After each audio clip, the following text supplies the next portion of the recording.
ადვოკატირების კამპანიების დაგეგმვაზე და იმაზე თუ რა მიზნებს უნდა ემსახურებოდეს ადვოკატირება. ვისაუბრებთ როგორც თეორიულად, ისე მინდა რომ რაღაც პრაქტიკული მაგალითებიც გავიხსენოთ. სამწუხაროდ გვაქვს მხოლოდ 2 საათი, ეს არ არის დიდი დრო, მაგრამ არც ცოტა არ არის, შევძლებთ რომ ცოტა წავიმუშაოთ და თავიდან პირველ ნაწილში შევთანხმდეთ იმ ძირითად ტერმინებზე და იმ ძირითად იდეებზე, რაც ზოგადად ადვოკატირების კამპანიების უკან დგას და რისთვისაც ზოგადად არის ადვოკატირების კამპანიები.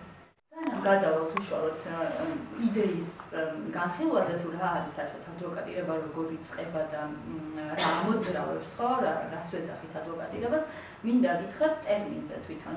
ძალიან ხშირად არის, რომ ადვოკატირება რაღაც ადვოკატთან დაკავშირებული ცნება გონია, სინამდვილეში ეს სიტყვა არანაირ კავშირში არ არის ადვოკატთან, ეს იურისტებს ახლა ვინც სამართალზე სწავლობთ, ძალიან კარგად გეცოდინებათ.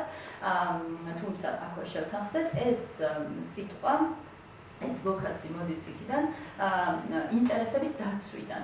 ინტერესების დაცვა კი მხოლოდ რაზარალებულის არ არის, ანუ მხოლოდ ადვოკატირების რაზარალებულის ინტერესი, არამედ აქ ნაგულისხმები არის სამოქალაქო მოქალაქეების, ადამიანების ინტერესების დაცვა და ამის ადვოკატირება, ხო? შესაბამისად ტერმინი არ არის. ტერმინს ესეთი შინაარსი აქვს. რაც შეეხება იმას, თუ რისთვის და როგორ ვიყენებთ ადვოკატირებას. ესეც არ არის ერთმნიშვნელოვანი საკითხი და ძალიან ხშირად ადვე მინახავს ისეთი მაგალითები და თქვენს გაიხსენებთ და წნობილი ვარ რომ მოიდომოთ, როდესაც ადვოკატირების კამპანიას ეძახიან სინამდვილეში ცნობიერების ამაღლების კამპანიას. ეს ორი ძალიან საჭირო რაღაც არის, თუმცა ესეთი და იგივე არ არის. რაღაც საკითხთან დაკავშირებით ცნობიერების ამაღლება განსხვავდება რაღაც საკითხთან დაკავშირებით ადვოკატირებისგან. და რა განასხვავებს ამას? თუ ცნობიერების ამაღლების კამპანიების შინაარსი დაკავშირებულია იმასთან, რომ ჩვენ უბრალოდ ცოდნა გავავრცელოთ და გავზარდოთ კონკრეტულ საკითხებთან მიმართებაში, ადვოკატირების კამპანიაში გარდა ამ კომპონენტისა, ყველა შემთხვევაში უნდა იყოს ეს კომპონენტი, რასაც ახლა თქვენ ხედავთ. ძალაუფლების მქონე ადამიანები უნდა ვაიძულოთ მიიღონ ისეთი გადაწყვეტილებები, რომლებიც არ ემთხვევა მათ მოკლევადიან ინტერესებს. რა იგულისხმება ახლა ამაში? ძალაუფლების მქონე ადამიანი შეიძლება იყოს ნებისმიერი გადაწყვეტილების მქონე პირი. იქნება ეს სკოლის დირექტორიდან დაწყებული, თქვათ, ქალაქის მერით დამთავრებული ან ქვეყნის მთავრობით, ხო? ყველა ვისაც რაღაცა ძალაუფლება აქვს კონკრეტულ საქმიანობაში, არის ძალაუფლების მქონე პირი. მაგრამ ეს რა თქმა უნდა არ არის ხა კერძო კომპანიის დირექტორი, რომელზეც ჩვენ არანაირი სამოქალაქო, ესე ვთქვათ, გავლენა ამ შემთხვევაში არ აქვს. თუმცა ყოფილა ისეთი ადვოკატირების კამპანიები, რომლებიც დიდი კორპორაციების, როგორც არაფორმალური, არაპოლიტიკური ძალაუფლების მქონე სუბიექტების მიმართაც ყოფილა განხორციელებული, ხო?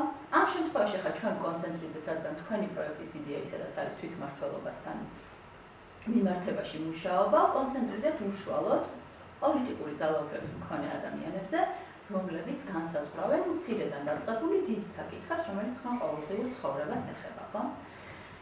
ამ ადამიანებს საბოლოო ჯამში, რა თქმა უნდა, თქვენ თუ რაღაცა კარგის ადვოკატირებას ეწევით, მათთვისაც კარგია, ხო? ანუ გრძელვადიან პერსპექტივაში ის, რაც თქვენ მოგიტანთ კარგ შედეგს, საზოგადოებას მოგიტანს კარგ შედეგს, ამ ადამიანებსაც მოგიტანს კარგ შედეგს, მაგრამ მათ როგორც პოლიტიკური ჯგუფის ან კონკრეტული ბიუროკრატიული სისტემის წარმომადგენლებს რაღაც მომენტში არ აქვს სურვილი და არ ემთხვევა მათ მოკლევადიან ბიზნესს თქვენი მიზანი. მაგალითად, მათ არ უნდათ რომ გამოყონ ბიუჯეტიდან დამატებითი თანხა და დაამატონ, თქვათ, სატრანსპორტო საშუალებასაც. ან არ უნდათ რომ გამოყონ ბიუჯეტიდან დამატებითი თანხა და მოაწესრიგონ ბორდიური, არ ვიცი. რაც არ უნდა იყოს, ხო?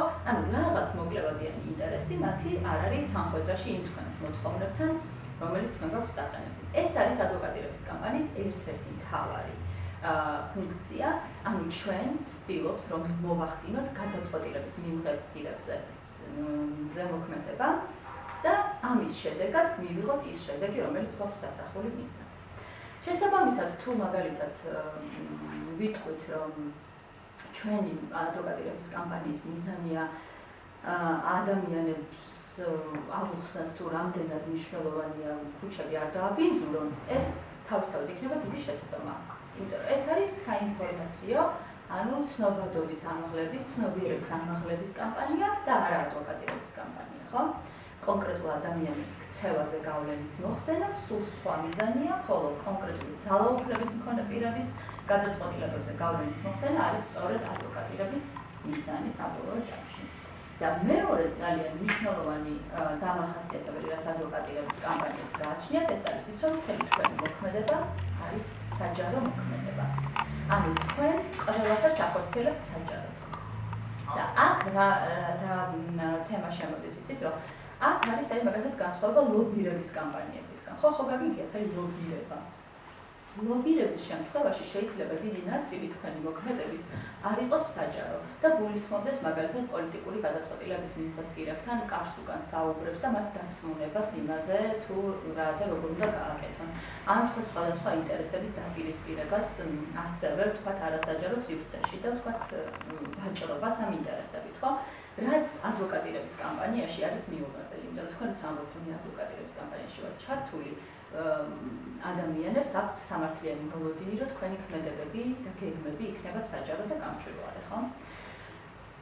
პრინციპში თავიდან, აი სამოქალაქო საზოგადოების ჩანასახები როცა იყო საქართველოში, ძალიან აღრეული იყო ერთმანეთში ლობირება, პოლიტიკური ურთიერთობები, ადვოკატირება, სამოქალაქო სექტორი, პოლიტიკური სექტორი და ეს რაღაცნაირად ისე ხდებოდა, რომ მაინც ყველაფერი კარს უკან და დახურულ სივრცეში წყდებოდა, მაგრამ რაც დრო გავიდა სამოქალაქო სექტორმაც, მოქალაქეებმაც და პოლიტიკოსებმაც გააცნობიერეს, რომ ეს არის ერთმანეთის მაკონტროლებელი, ესე ვთქვათ, კონტროლით ერთმანეთისგან გამიჯნული სფეროები და ამიტომ სამოქალაქო სექტორი ყოველთვის watchdog-ის ხო, როგორც მედია ხო, ვიცით ეს სიტყვა, ასეთი ჩასაფრებული ძაღლის პოზიციაში იცავს მოქალაქეების ინტერესებს და ამიტომ ჯობია, რომ რაც უფრო მეტია საჯაროობა მათ მოქმედებაში, მით უფრო მეტია ნდობა მათ მიმართ და მით უფრო ადვილია ძალაუფლების მქონე ჯგუფებზე გავლენის მოხდენა. კი ბატონო, გადავიდეთ შემდეგ ნაწილზე. ერთ-ერთი მთავარი თემა და პრინციპში ვიტყოდი პრობლემა, რაც ჩვენს რეალობაში ადვოკატირების კამპანიებს აქვთ ხოლმე, ეს არის ის, რომ მიზნები ხშირად არის იმაზე დიდი, ვიდრე მიღწევა შეიძლება და ხშირად არის იმაზე ბუნდოვანი, ვიდრე უნდა იყოს. და აი ამ სწორედ ბუნდოვანი და მიუღწეველი მიზნების გამო დიდი ძალის ხმევა რჩება ესე ვთქვათ ჰაერში გაფანტული. იდება დიდი შრომა, დიდი ენერგია და ენთუზიაზმი, მიზანი თითქოს არის დიდი და ძალიან კეთილშობილი, მაგრამ იმის გამო, რომ ეს მიზანი არ არის კონკრეტული, არ არის დროში გაწერილი, არ არის მიღწევადი და არ არის გაზომილი, რამდენად მიღწევადი ეს მიზანი, ამის გამო მთელი ეს შრომა ფაქტობრივად წყალში იღლება. ეს რომ ავიცილოთ თავიდან, ყველაზე ეფექტური საშუალება არის, რომ ჩვენი ადვოკატირების კამპანიას თავიდანვე დაუსახოთ მიზანი და ეს მიზანი აკმაყოფილებდეს შემდეგ კრიტერიუმებს, რომელიც არის ჩამოწერილი აქ. ერთი რომ იყოს სპეციფიური და კონკრეტული, მეორე იყოს გაზომვადი, ანუ რას გულისხმობთ გაზომვაში. მივახციეთ თუ არა მიზანი, მიღწეულია თუ არა მიზანი, ეს უნდა შეგვეძლოს ვთქვათ ადვილად. არ უნდა იყოს სადაო, როცა დამთავრდება ადვოკატირების კამპანია, კამპანიის მიზანი მიღწეულია თუ არა, უნდა შეგვეძლოს მივახციეთ, ნაწილობრივ მივახციეთ, ან ვერ მივახციეთ. ვთქვათ, ხო? ამის შეფასება, გაზომვა ადვილად უნდა შეგვეძლოს.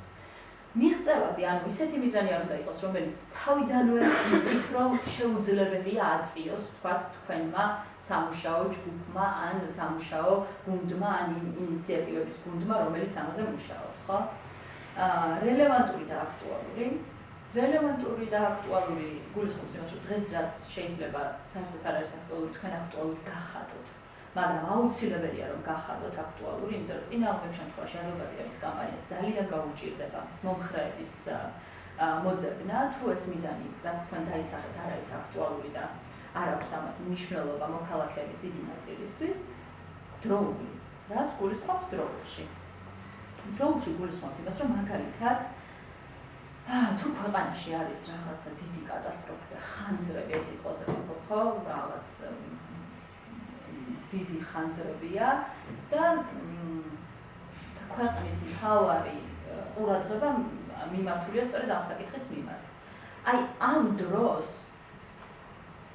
თემასთან სრულიად დაუკავშირებელი ადვოკატირების კამპანიის წამოწყება იქნება არაეფექტური. იქიდან გამომდინარე, რომ რაღაცა დიდი პრობლემა დგას ქვეყნის წინაშე, რომელიც მთელი როგორც სამოქალაქო ისე გადაწყვეტილების მიმღები პირების, ისე სხვადასხვა ტიპის აქტივისტების ყურადღებას იპყრობს, ხო? აი შესაბამისად წყალდიდობა რო იყო თბილისში, ვთქვათ, აი მაგ დროს რო ვინმეს დაეწყო, ახლა რომ გაზონია გასამწვანებელი სადღაც კი იმის რა ქვია, კიკვიზის ბაღში, ეს იქნებოდა სრულიად არარელევანტური დამოკიდებულება ხვდებით, იმიტომ რომ ქალაქს ჰქონდა ბევრად უფრო დიდი და მასშტაბური პრობლემა, მთელი ყურადღება იქნებოდა ეს აქტივისტების, სამოქალაქო საზოგადოების თუ გადაწყვეტილების მიმღები პირების იყო მიმართული ამ პრობლემისკენ და იქ წვრილი პრობლემების მოგვარებისთვის ადვოკატირება შეიძლებოდა ყოფილიყო არარელევანტური და შესაბამისად არადროული, ამიტომ შესაბამის მიზანსაც ადვილად ვერ მიაღწევდით, ხო? და ეფექტს. და გამოწვევებთან დაკავშირებული. ეხლა ეს ბოლო კრიტერიუმი, ესე ვთქვათ, ყველგან ყოველთვის არ არის ნახსენები, მაგრამ მე მაინც მინდოდა რომ ხაზი გამესვა და რატომ. გაგიგიათ გონგოები რა არის? გონგოები არის ესეთი government NGOs, ანუ სამთავრობო არასამთავრობოები, ხვდებით? ესენი არის, ესე ვთქვათ, ეგრეთ წოდებული არასამთავრობო ორგანიზაციები, რომლებიც სინამდვილეში შექმნილია სამთავრობო უწყებების ან მათი მესვეურების მიერ, მათი ინიციატივით და ეს არასამთავრობო, ეგრეთ წოდებული არასამთავრობო ორგანიზაციები ვითომ იწყებენ ადვოკატირების კამპანიებს ისეთ თემაზე, რომლის გაკეთებას ისედაც აპირებს ხელისუფლება ან მთავრობა და შემდეგ ესენი რომ იყვილებენ და გააკეთებენ აქციას და მე მთავრობა ამას გაკეთებს, აი ნახეთ როგორ სამოქალაქო ინტერესი გავითვალისწინეთ, აგერ არასამთავრობოებმა მოითხოვეს და ჩვენ ეს გავაკეთებთ. რა კარგი მთავრობა ვართ, როგორ უსმენთ ხალხს, ხვდებით? ანუ ეს ძალიან მიღებული პრაქტიკა, ძალიან ბევრგან ხდება. ან მაგალითად უნდა ადგილობრივ მუნიციპალიტეტს რომ ბიუჯეტის რაღაც ნაწილი გადაისროლოს ისეთ სფეროში, რაც რეალურად არ არის აქტუალური. მაგრამ უნდა რომ ამის justification, ანუ გამართლება იპოვოს, ხო? ამ თავისი გადაწყვეტილების. ამ დროს ამ გონგოებს, ანუ ესე ვთქვათ, შეკვეთილ არასამთავრობო ორგანიზაციებს ეთქვის, რომ აბა ამ თემაზე 1-2 აქცია და მიორგანიზეთ ახლა და ვიაქტიუროთ მეგობრებო. ესენიც იაქტიურებენ და ამის მიხედვით კარგით, მაშინ თუ ეს რადგან მოქალაქეების მოთხოვნა არის, მოდით ჩვენ ამას გადავიტანთ ბიუჯეტის ამ ნაწილში და ამ თანხას და ამას მოვახმართ. ხვდებით? ამიტომ, როდესაც ჩვენ წერთ, რომ გამოწვევებთან უნდა იყოს დაკავშირებული, ჩვენ რეალურ გამოწვევებთან დაკავშირებულ საკითხებზე უნდა დავხარჯოთ ჩვენი ენერგია. ძალიან ფრთხილად უნდა ვიყოთ თემების არჩევისას, რომ შემთხვევით, თუნდაც დავალების მიღების გარეშე არ აღმოჩნდეთ სასარგებლო იდიოტების როლში, ესე ვთქვათ, და არ დავიწყოთ ისეთი თემების ადვოკატირება და ისეთ თემებზე შრომა, ესე ვთქვათ, რომელიც არანაირ გამოწვევას სინამდვილეში არ შეიცავს, არამედ ამ ვიღაცის ინტერესს ემსახურება, ან ისედაც არის მთავრობის გეგმებში და ჩვენ უბრალოდ გამოგვიყენებენ ამ პროცესის უფრო მარტივად წარმართვისთვის, ხო?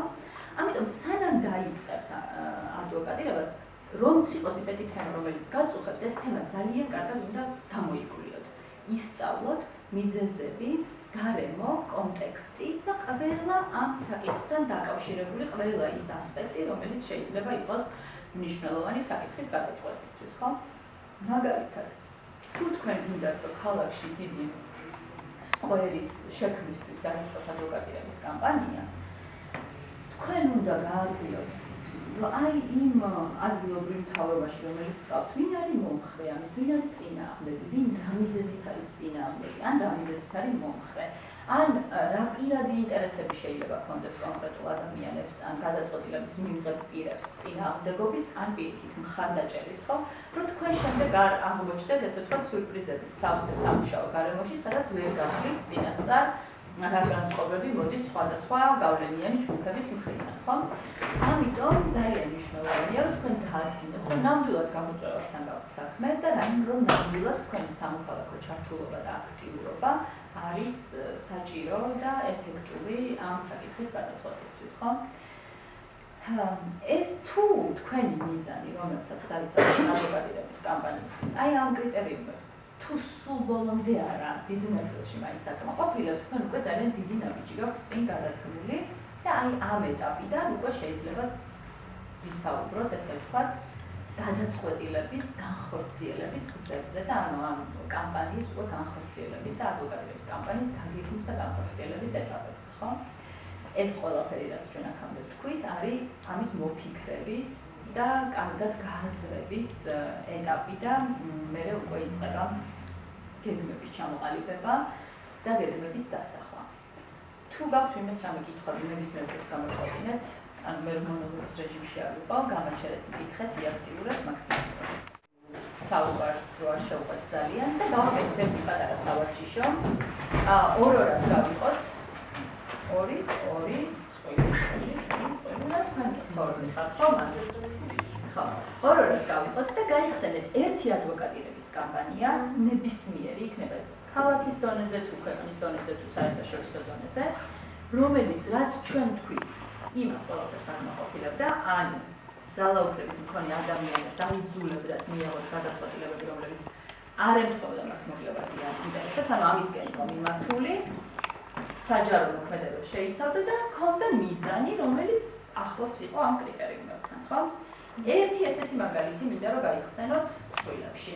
თქვენი აზრით მიზანი რა იყო ამ კამპანიის? ანუ ის რომ შეენარჩუნებინა ტელევიზია და არ გადასულიყო სახელმწიფოს მფლობელობაში. და ყოფილიყო ერთადერთი ტელევიზია, რომელიც იდგმებოდა სახელმწიფოს ოპოზიციაში. კი ბატონო. ანუ ამ შემთხვევაში ყველაფერი სახეზე გვაქვს, მიზანი გვაქვს და სურვილი რომ ძალაუფლების მქონე ადამიანებზე მოიხდინა გავლენა მათი მოგლევადიან ინტერესების საპირისპიროდ, ესეც არის. გეთანხმებით გამოწვევაც და კიდევ გირჩის ლეგალიზაცია მარიხუანასთან დაკავშირებით. კი ბატონო.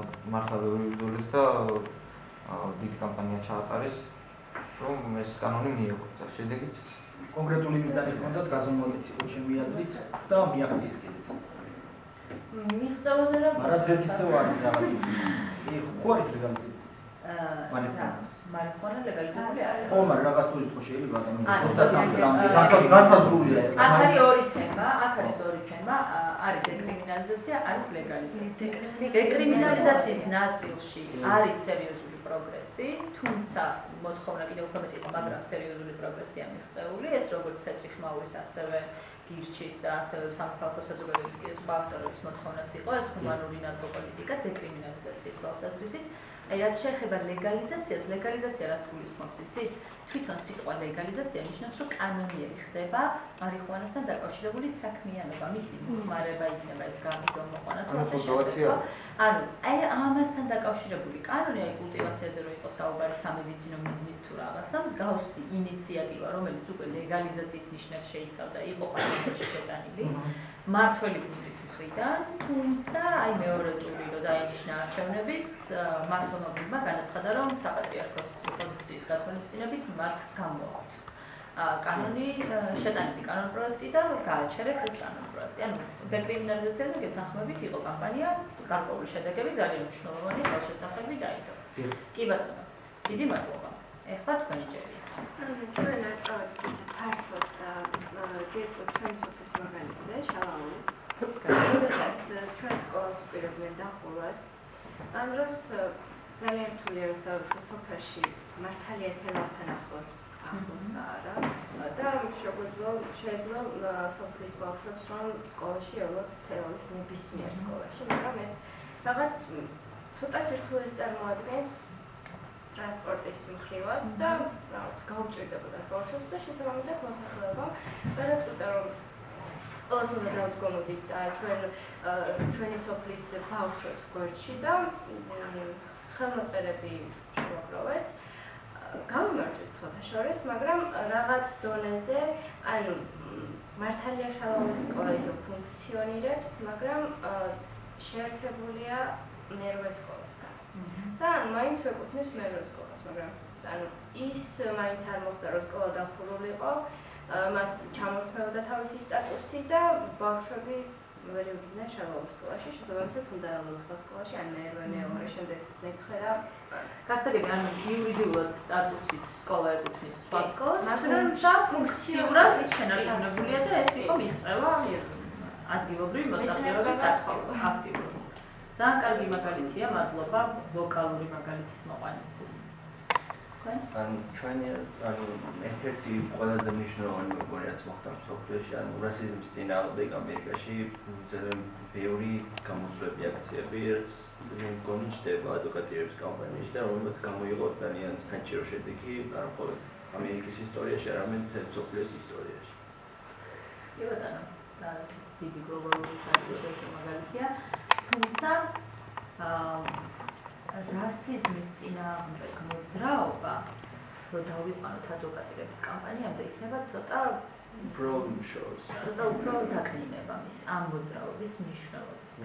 ეს იყო მოძრაობა სოციალური და პოლიტიკური, რომელმაც მოიცვა ალბათ ათასობით ადვოკატირების კამპანია. იქნებოდა ეს ვოკალური სამართლებრივი გადაწყვეტილებების მისაღებად ადვოკატირების კამპანიები თუ იგივე კონკრეტული უფლებების განხორციელებისათვის ფერადკანიან ადამიანებისთვის, კონკრეტული უფლებების და სხვადასხვა რასის წარმომადგენლებს, კონკრეტული უფლებების განხორციელებისთვის ბრძოლის კამპანიები და ასე შემდეგ. ანუ ეს მოძრაობა თავისთავად მოიცავდა ალბათ ათასობით ადვოკატირების კამპანიას თავის თავში წლების სხვადასხვა წლებში, სხვადასხვა დროს, სხვადასხვა ეპოქაში და დღემდე ეს მოძრაობა არ არის დასრულებული, მას არ აქვს ამოწურული თავისი მიზნები და ბოლომდე მიღწეული და შესაბამისად არის უამრავი კამპანია ამ მოძრაობაში. თუმცა ხო იდეა თქვენ რასაც ამბობთ, მესმის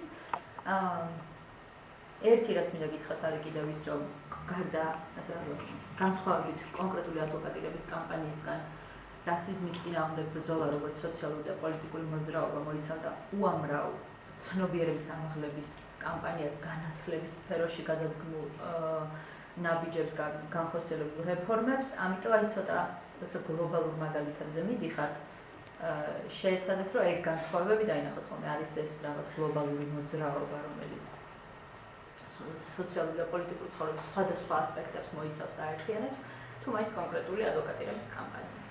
მადლობა. ჩვენ საშუალოდ ლოკალური მაგალითი გავიხსენებთ, არ თქვენ სამი ცნობილი ორგანიზაცია, რეგიონალური პროექტი იყო, ასეთი ახალგაზრდები დაახლოებით სასკოლო ასაკის და პრეტენზია წარმოადგენდა ის, რომ არ იყო მაგალითად მუნიციპალიტეტის ახალგაზრდული დეპარტამენტის მიერ შემუშავებული ღონისძიებები ახალგაზრდების საჭიროებებს მორგებული და ასევე ცნობადობა არ ჰქონდა ამ ღონისძიებებს და მიზანი ის იყო, რომ ამაღლებული იყოს ცნობადობა, რაღაც ჩაერთოთ უფრო მეტი მედიუმის და რაღაცის საშუალებები მუნიციპალიტეტს და კვლევა ჩაეტარებინა ხოლმე ყოველწლიურად ბიუჯეტში მაგალითად განისაზღვრებოდა თანხები ამა თუ იმ ღონისძიებებს. გასაგებია, წარმატებით დასრულდა ეს კამპანია, მიაღწია თავის მიზანს, რომ გადაწყვეტილების მიღება კიდევ მუნიციპალიტეტს ისევე მიაღწია, როგორც იყო თავდაპირველად გამიჟნული, მაგრამ არსებობს ესეთი ახალგაზრდული საბჭო, მუნიციპალიტეტის თქვა სათადბირო ორგანო არ არის, მაგრამ სარეკომენდაციო დაწესებული, სადაც არიან ახალგაზრდები და თავიანთი სოფლის ხმას წარმოადგენენ და თქვა რა ტიპის ღონისძიებებიც უნდა ამა თუ იმ სოფელს თუ მაგალითად ახალგაზრდებს, ისინი ასე ინფორმაციას აწვდიან ახალგაზრდულ დეპარტამენტს. რაღაც კუთხით მუშაობს. გასაგებია. კი ბატონო. ჩვენ კონკრეტულად ჩემს სოფლის მაგალითად ვიყავ, მაგალითად სოფელში არ იყო რეალურად ეს ნაგავსაყრელი იყო, რომ საშემად იყო უკვე დაბინძურებული მის მინდა მოგარშემო ყველაფერი მდინარეს და რეალურად პრობლემას წარმოადგენდა ის, რომ საშინელი მდგომარეობა იყო იმ ტერიტორიაზე და მოითხოვა ხალხმა, რომ ეს უბნები და დამდგარი იყო სოფელში უბნებში, ასე თქვა ეს მანქანასეულო და ეკოლოგიის მხრივ ძალიან დიდ პრობლემას წარმოადგენდა ეს ყველაფერი და ხალხმა მიაღწია ამას. ძალიან დროულიც იყო აქტუალურიც, იმიტომ რომ რეალურად სოფელს ძალიან აწუხებდა ეს პრობლემა და შესაბამისად მიაღწია მათ თავის მიზანს და აი რა ფორმით იყო ეს განხორციელებული რაღაც კოლექტიური ძალისხმევა იყო თქვათ რა ხელმოწერების შეერთებას პაკეტი მიმართეთ თუ აი რა მუნიციპალიტეტს ოფის საბჭოს გამგეობას ასე ვთქვათ მიმართეს საზოგადოებამ ხალხმა რომ ეს პრობლემა უნდა მოგვარებულიყო, იმიტომ რომ რეალურად უკვე ძალიან რთული ვითარება იყო და შესაბამისად ამ პრობლემის მოგვარება უკვე არ შეიძლებოდა. კი ბატონო, ძალიან დიდი მადლობა და თქვენ. მე მარტო დავშთა ეს უკეთესურად ჯაფარის აქციები ამბიუჩის და პროგრამების აქციები გამოხდა დეკრიმინალიზაციასთან დაკავშირებით. კი ბატონო. პატარა მიზნის მიღწევა ხშირად უფრო ადვილია და ეფექტი შეიძლება ისეთივე დიდი ქონდეს, როგორც ვთქვათ, რაღაცა დიდი კამპანიის წამოწყება. ძალიან კარგი მაგალითი იყო ეს შენგეხება. ეს შენგეხება იყო ისეთი შემთხვევა, როდესაც პოტენციური საფრთხის წინაშე, ანუ მოსმენებს ეხებოდა ეს და რეალურად სახელმწიფოს უფლებას წვდომა ჰქონოდა ადამიანის პირად ინფორმაციაზე, მაშინ როცა მას ეს დაიჭირდებოდა ყველანაირი შუამავლის გარეშე, ხო? აი ამ დროს კითხვის ნიშნის ქვეშ დგას პიროვნების ფუნდამენტური თავისუფლებები, ხო? როგორც არის პირადი ცხოვრების უფლება, პირადი ინფორმაციის დაცულობის და საიდუმლოების უფლება. შესაბამისად, ეს კამპანია იყო ძალიან კარგი მაგალითი, რომელმაც ბევრი ეტაპი გაიარა, მაგრამ ეს კამპანია არის კიდევ ერთი კარგი მაგალითი იმის, თუ როგორ ძალიან დიდი ბრძოლა და ენთუზიაზმი და ენერგია დაიხარჯა და მიზანი დღემდე არის მიუღწევი. რას გულისხმობ? მიუხედავად იმისა, რომ ბევრი საკანონმდებლო ცვლილება გატარდა და ბევრი საკანონმდებლო ცვლილება იქნა მიღებული, საბოლოო შედეგი მაინც ვერ დადგა და თუ გახსოვთ მას მერე რაც ხელისუფლება შეიცვალა, მერე უკვე დაიწყო სრულიად ახალ განზომილებაში დებატები იმასთან დაკავშირებით. ორი გასაღები უნდა ყოფილიყო ეს, მეორე გასაღები ვის უნდა ქონოდა, ანუ ორი გასაღები რას გულისხმობს? ერთი რომ სახელმწიფოს აქვს ცდომა შენ პირადი ინფორმაციაზე, მაგრამ ამ გასაღებს ვერ გამოიყენებს მეორე გასაღების გარეშე, ანუ ამ ინფორმაციას ვერ მიიღებს, თუ არ იქნება მაკონტროლებელი ორგანო, რომელიც იტყვის, რომ დიახ, ეხლა ის შემთხვევაა, როდესაც სახელმწიფოს უნდა ჰქონდეს ცდომა ადამიანის პირადი ინფორმაციაზე. და ეს მეორე გასაღები უნდა ყოფილიყო დამატებითი კონტროლი, უკვე რაც მოქალაქის უფლებებს დაიცავდა და ამაზე იყო დიდი ამბავი და საბოლოოდ დღეს გვაქვს ისეთი სიტუაცია, როდესაც ჯერ კიდევ არ ვიცით, რასთან აქვს ცდომა სახელმწიფოს, კარგად არ ვიცით, იდეაში ვიცით, მაგრამ საბოლოო შედეგი ეს შენგეხებაში სამწუხაროდ ვერ დადგა ისეთი, როგორც უნდა დამდგარიყო. ერთი მაგალითი, რაც თქვენ არ გაგახსენებთ, ცოტა სპეციფიური ადვოკატირების კამპანია იყო, მაგრამ ეს იშვიათ წარმატებულ კამპანიებს შორის არის და მინდა რომ გაგახსენოთ. თუ გახსოვთ, არის მასტოფერი, იყო ესეთი ადვოკატირების კამპანია 2010-11 წლებში, 2012 წლის საპარლამენტო არჩევნებამდე და ამ კამპანიის მოთხოვნა იყო, რომ ყველა მედია საშუალება ჩართული ყოფილიყო საკაბელო ქსელებში წინა საარჩევნო პერიოდში. ერთი მხრივ ყველა საკაბელო ტელევიზიას უნდა ჩაერთო ყველა არხი და მეორე მხრივ ყველა არხს უნდა მიეცა თავისი სიგნალი სავალდებულო წესით ყველა საკაბელო ტელევიზიისთვის. და რატო დადგა მაშინ ეს საჭიროება, თუ გახსოვთ, გახსენებთ კონტექსტს, იყო ორად გაგვეჩილი პოლარიზებული მედია გარემო, სადაც ერთი მხრივ იყო ოპოზიციურად განწყობილი ტელეარხები, როგორც იყო კავკასია მაესტრო და ეს პატარა კომპანია, მეცხრე არხი და ასე შემდეგ. ამ კომპანიების ეთერს საკაბელო ტელევიზიები ბლოკავდნენ მთავრობის დავალებით. შესაბამისად, ეს არხები ვერ ვრცელდებოდა, ვერ მიდიოდა ადვილად მოსახლეობამდე. მეორე მხრივ იყო სამთავრობო არხები, რომლებსაც ჰქონდათ სრული კარტ ბლანში, ესე ვთქვათ, და საკაბელო ტელევიზიები, რა თქმა უნდა, მათ რთავდნენ, როგორც იყო რუსთავი 2, საზოგადოებრივი მაუწყებელი და EECMD, ეს იყო პროსახელისუფლებო ტელევიზიები მაგ პერიოდში და მათ ჰქონდათ დიდი უპირატესობა, ვთქვათ, დანარჩენ ტელევიზიებთან მიმართებაში. მასტოფერი კი ითხოვდა, რომ ყველა საკაბელო არხს, ყველა საკაბელო ქსელს ჩაერთო ყველა არხი, იქნებოდა ეს ოპოზიციური თუ არა ოპოზიციური. და მეორე მხრივ ყველა ტელევიზია ვალდებული ყოფილიყო, რომ თავისი სიგნალი საკაბელოებისთვის მიეცა. ეს იცით რატომ დაამატეს, ეს მეორე მოთხოვნა, ეს must offer-ი, ანუ აუცილებლად რომ შეეთავაზებინა ტელევიზიას თავისი სიგნალი. ეს დაამატეს იმიტომ, რომ მაგალითად თუ საკაბელო ტელევიზია ჩართავდა ოპოზიციურ ტელეარხს, მაგალითად მაესტროს თავის ქსელში, რუსთავი შეიძლება ითქვა, რომ მე აღარ მინდა მაესტროსთან ერთად ხვდები და რა თქმა უნდა, რუსთავი როგორც უფრო რეიტინგული ტელეკომპანია, ბევრად მეტი დანაკარგი იყო ამ საკაბელოსთვის, ვიდრე ვთქვათ პატარა ტელეკომპანიის დამატება. ამიტომ ესეთი საკაბელოები ვერ რისკავდნენ, ხვდებით? ამიტომ ყველა გახდა ვალდებული, რომ მიეწოდებინა სიგნალი და ყველა გახდა ვალდებული, რომ ჩაერთო ყველა ტელევიზია. ეს იქნებოდა გარანტი, რომ ყველა მოქალაქეს შეიძლება მოსაზრებების მრავალფეროვნება მისთვის ხელმისაწვდომი ყოფილიყო იმ საკაბელო არხით, რომლითაც ის სარგებლობდა. ამას მაშინ მიაღწია სამოქალაქო საზოგადოებამ და 2012 წლის წინა საარჩევნო პერიოდში ყველა არხი ჩაერთო საკაბელო მაუწყებლობებში და ანუ ეს იყო კერძო სექტორის იყო, ხო? ანუ იგივე საკაბელო ტელევიზია იყო, თუნდაც არხები იყო კერძო არასახელმწიფოებრივი ხო, წარმომადგენლები. მაგრამ აქ როგორი რაღაც იცით, ადვოკატირების კამპანია მიდიოდა არა ტელევიზიებზე, არამედ კანონირებული გახდებით, რომ საარჩევნო პერიოდში კანონის მიხედვით ყველა მაუწყებელი, ავტორიზებული მაუწყებელი იქნებოდა ვალდებული, რომ თავისი სიგნალი მიეწოდებინა საკაბელოებისთვის და ამავე კანონის მიხედვით ყველა საკაბელო ქსელი ვალდებული იქნებოდა, რომ გაავრცელებინა ყველა არსებული მაუწყებლის საინფორმაციო მაუწყებლების სიგნალები.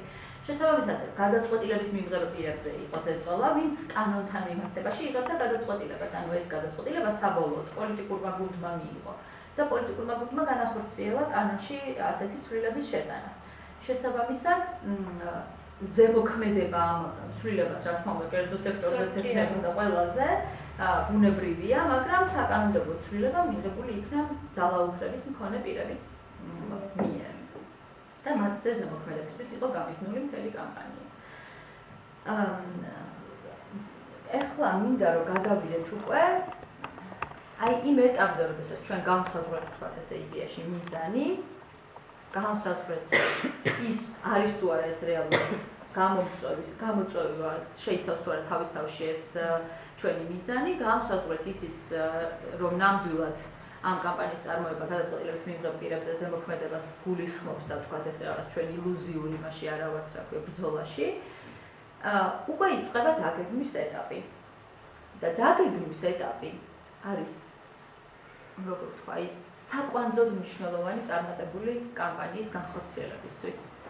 შეიძლება გქონდეთ გადასარევი იდეა, გადასარევი მიზანი, არაჩვეულებრივი წარმოდგენა იმისი, რომ ეს მიზანი რო ახდება, რა კარგი იქნება, ფანტასტიკური ხალხი შემოიკრიბოთ ირგვლივ, მაგრამ თუ თქვენ შეცდომები დაუშვით დაგეგმვის ეტაპზე და თუ არ გაიაზრეთ ის ძირითადი გამოწვევები, რაც არსებობს დაგეგმვის ეტაპზე,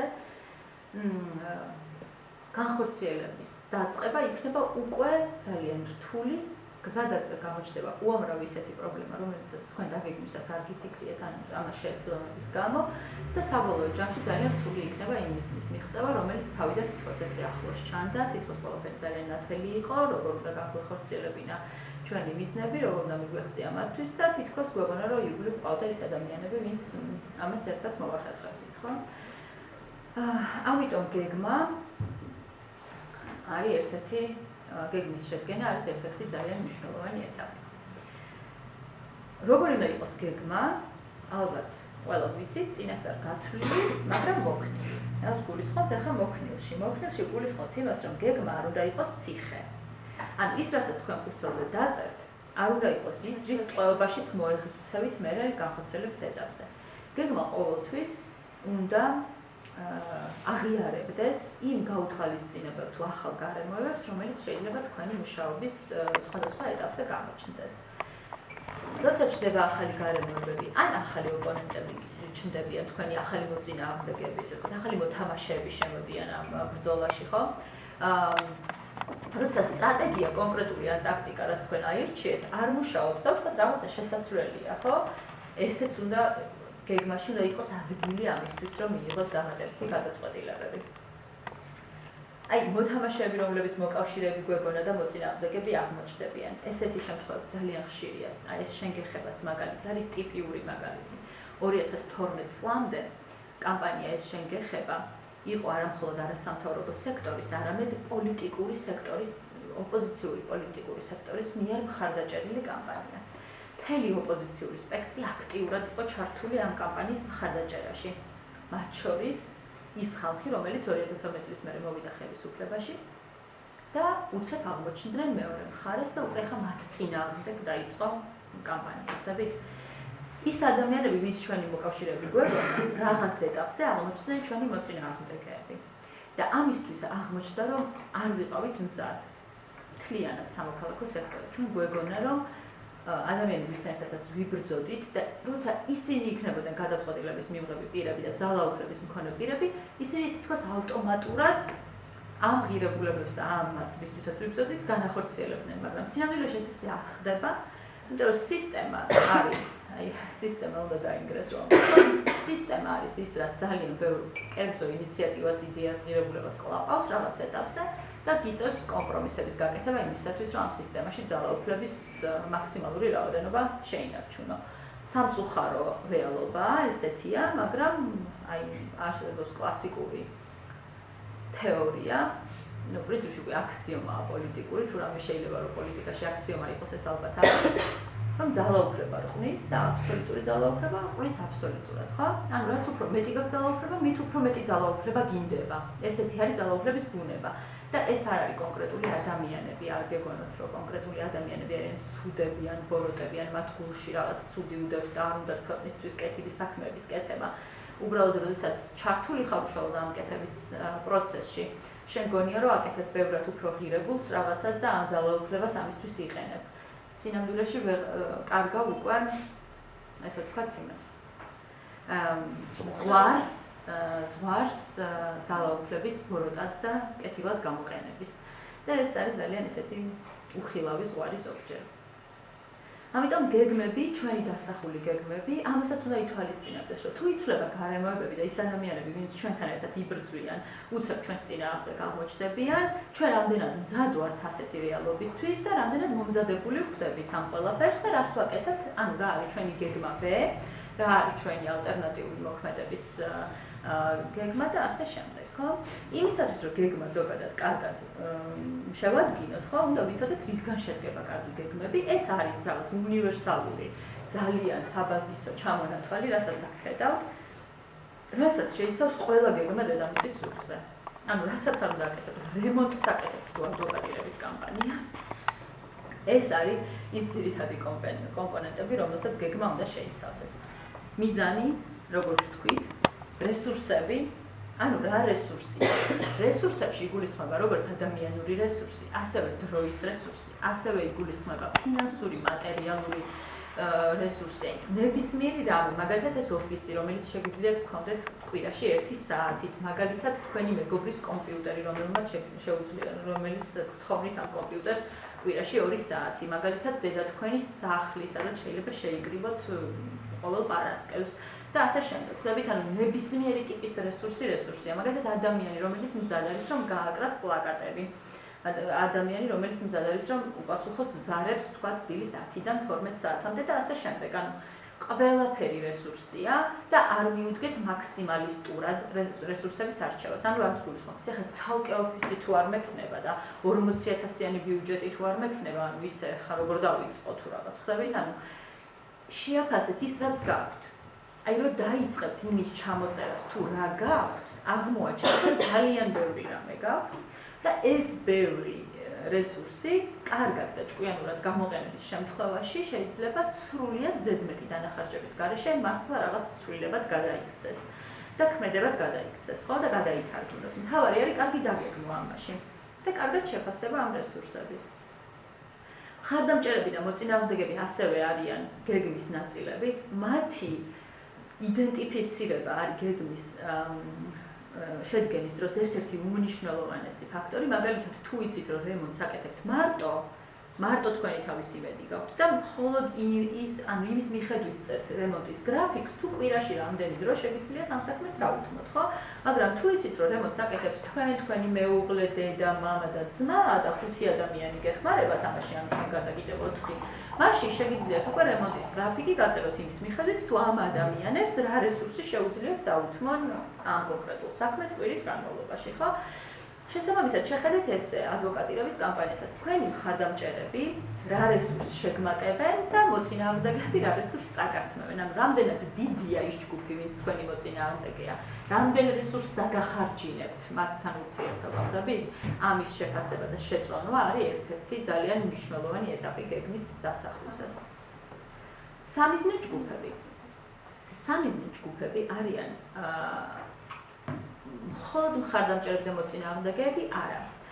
გარდა მხარდამჭერებისა და მოწინააღმდეგეებისა, ზოგადად ადვოკატირების კამპანიის წარმართვის დროს თქვენ გაქვთ ურთიერთობა მომიჯნავე ჯგუფებთანაც. ესენი შეიძლება იყვნენ მაგალითად უბრალოდ თქვენი თანამოქალაქეები, რომელთა შორისაც გინდათ მხარდამჭერების მოპოვება, მაგრამ ჯერ არ გყავთ. ესენი შეიძლება იყვნენ სხვა ქალაქის მცხოვრებლები, რომლებიც საერთოდ არ არიან თქვენ კამპანიაში ჩართული, მაგრამ იდენტური პრობლემები აქვთ და შეიძლება მასთან მუშაობამ თქვათ გაზარდოს მასშტაბი. ამ საკითხის, ხო? თქვა თუ სკოლის პრობლემა ორ სოფელშია პრობლემა, ორი სოფლის ძალისხმევა უფრო მასშტაბური იქნება, თქვა ვიდრე ერთი სოფლის, ხო? თუ ნაბავს საყრელი, თქვა ესაზღვრება მეორე სოფელსაც, თქვა ორი სოფლის მოსახლეობის მოთხოვნა შეიძლება უფრო მეტად გამოიღოს შედეგი და ასე შემდეგ, ხო? შესაბამისად, თქვენ, როდესაც იწყებთ თქვენი მიზნეს ირგვლივ მუშაობას, უკვე განსაზღვრავთ იმ ჯგუფებს, ვისაც მიმდინარე პროცესი, თქვენი ადვოკატირების კამპანიის პროცესი რაიმე თვალსაზრისით შეეხება, ხო? ან თუნდაც მისი კარგად დასრულება და შედეგიანად დასრულება გაახარებთ, ან პირიქით გაანაწყენებთ და ასე შემდეგ. სამი ჯგუფების განსაზღვრა არის ძალიან მნიშვნელოვანი. მათ შორის იმისათვის, რომ სწორად ვეკონტაქტოთ ამ ჩვენს სამიზნე ჯგუფებს.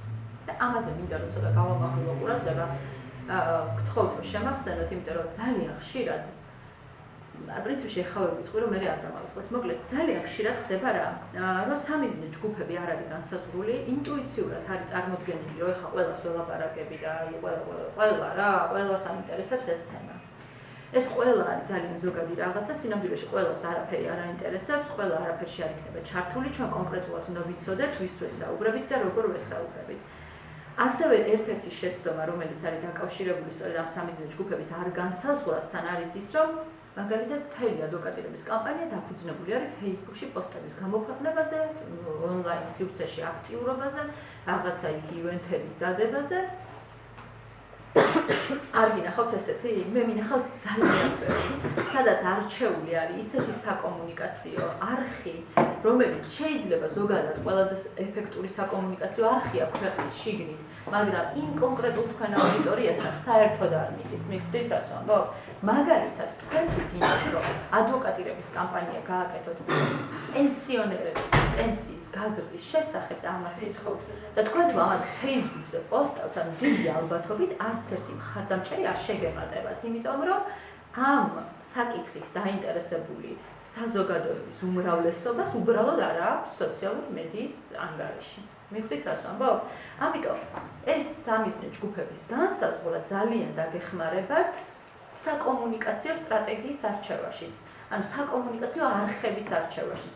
შეიძლება კარზე მიკაპუნება ყველაზე ეფექტური იყოს რაღაც შემთხვევაში და შეიძლება სწორედ Facebook-ზე ერთი პოსტი იყოს ყველაზე ეფექტური მეორე შემთხვევაში, ხო? ერთმანეთისგან განსხვავებული кейსებია, აი მაგალითად სკოლის მოსწავლეების თემა, ხო? სკოლის სოფელში რომელიღაცა კონკრეტული სკოლის არ დახურვისთვის ადვოკატირება სოციალურ მედიაში იქნება და სრულიად არაეფექტური. როცა ამ ბავშვების მშობლებთან ჩამოვა სახლში მისვლა და იმის ახსნა თუ რა ხელა პრობლემას შექმნის ეს, თუ იმას არ ესმის, თქვათ, იქნებოდა ძალიან ეფექტური გზა, ხო? არა მარტო იმ ოჯახებს, რომელ ოჯახებშიაც ცირეწლოვანია რა. ანუ ეს ეხება ყველას. ბისმიერა იქნება შეიძლება უბრალოდ მასცი რაღაცა ეჭირა. სწორედ მაგას ვამბობ. ხო და ანუ ამ შემთხვევაში ვთქვათ, როცა იცი სამიზნე ჯგუფი რა არის, ხო, ადვილი არის მასთან სასაუბრო ენის მოძებნაც.